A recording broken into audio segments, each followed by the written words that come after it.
What is up guys, it's your boy Swole. I'm here, back with another Classic WoW video for the fresh Classic WoW servers, and this is a huge problem.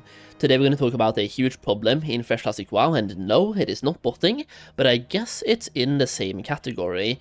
Today we're going to talk about the gold buying and gold selling in the fresh Classic WoW servers, and I'm just going to say this is arguably the biggest problem I've seen, or how should I phrase this?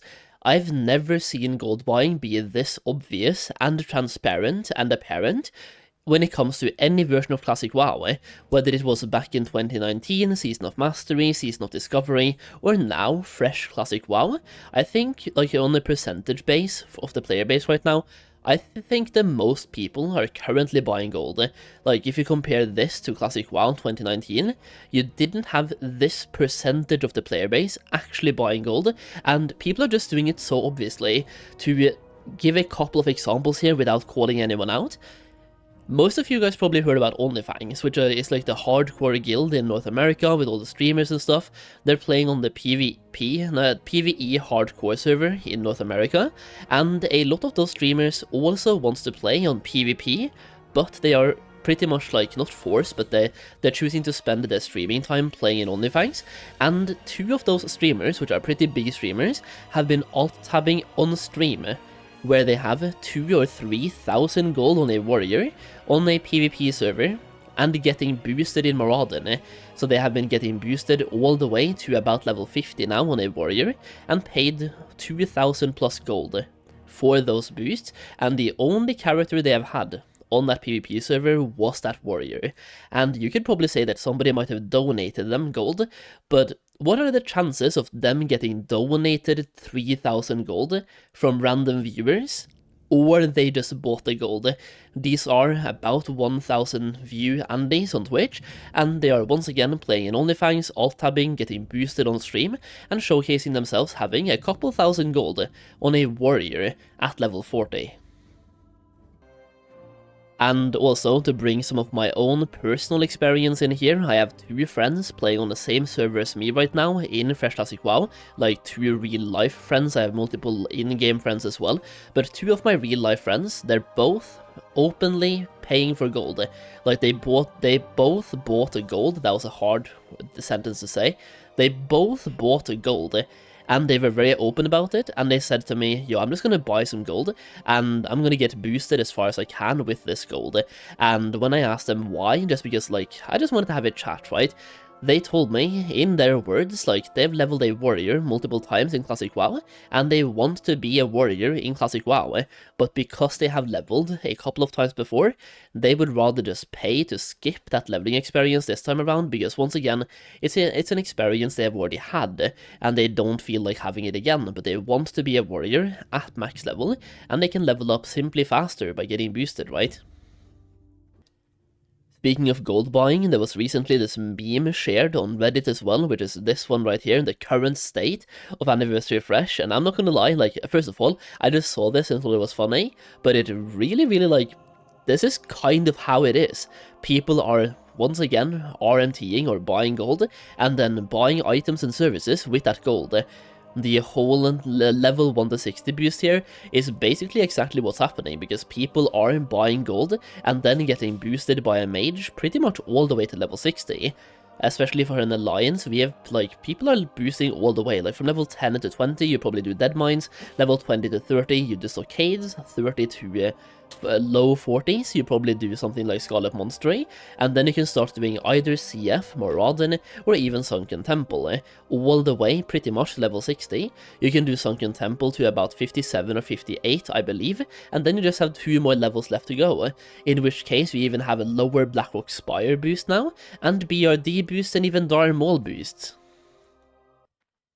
And when Phase 4 comes out, we're gonna have a Suligurub boosting as well, where people are going to pay a hefty amount of gold to get boosted from level 50 to 60 in Suligurub, just because that is such a fast way to level, And people are also buying, like, the expensive items here when it comes to Edge Masters as well, for example. A lot of warriors are literally RMTing to get Edge Masters, whether they are straight up buying Edge Masters with real life cash by offering people PayPal money to, like, buy the Edge Masters, or they are once again buying gold and then trading that gold for edge masters. The same thing goes for pretty much all the items you can see on the screen right now as well. Like, those items are being RMT'd for pretty much all the time.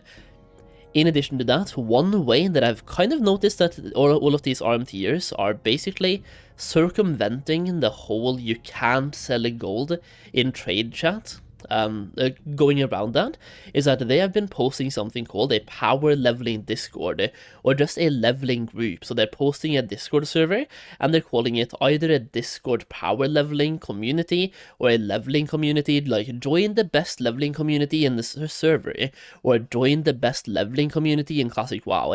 And guess what those leveling communities are? That's this right here. Night Slayer Booster Discord menu.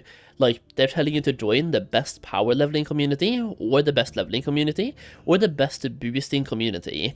And then what that boosting community is literally selling things to you for real life cash.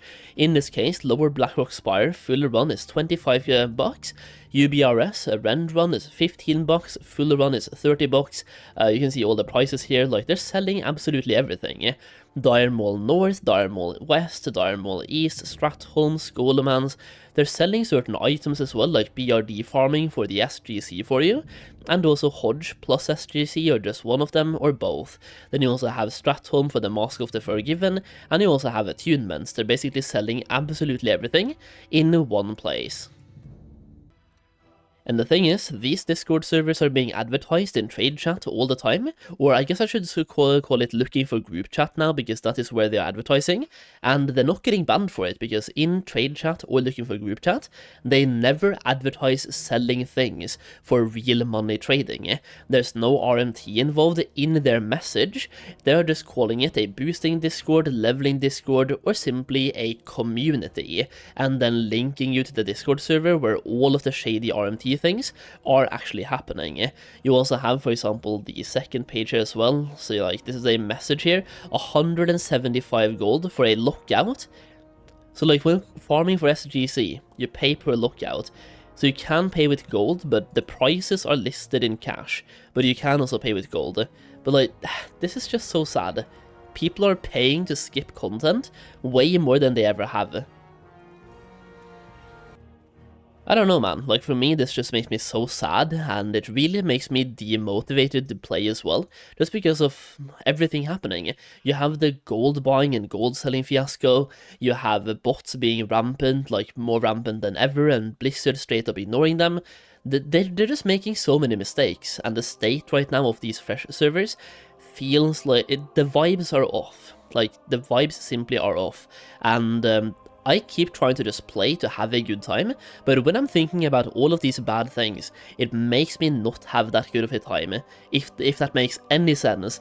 So yeah, like, I feel like Blizzard should crack down more on gold buying and gold selling, because when you get banned for gold buying right now, it's usually a 14-day ban, in which case, like, I was raiding in the past, if anyone on my raid team got banned for gold buying, they would simply say, yo, I'm taking a 2-week vacation, and you always knew exactly what that meant. And then they came back after 2 weeks, raided for a week or two, and then bought gold again, because when it's a 2-week vacation, well, the risk isn't really, like, a lot of these guys, they will just take that ban when it comes, and then they will go straight back and buy more gold. On the other hand, if it was a 6-month ban, they might not buy gold ever again, or make it a permanent ban. So at the end of the video here, I do want to ask you guys for some feedback. So how do you feel about all of this? Let me know in the comments down below. And in the same comment, how big of a percentage of the player base do you actually think is buying gold in Classic WoW? Are we talking 5%, 10%, 30%? If you had to guess, how big of a percentage do you think actually partakes in RMT? Let me know that in the comments down below. I would love to hear some thoughts on this. So that's pretty much it. If you enjoyed the video, leave a like down below and subscribe for more content. As always, thank you for watching. I really do appreciate it, and I'll see you again in the next video very soon.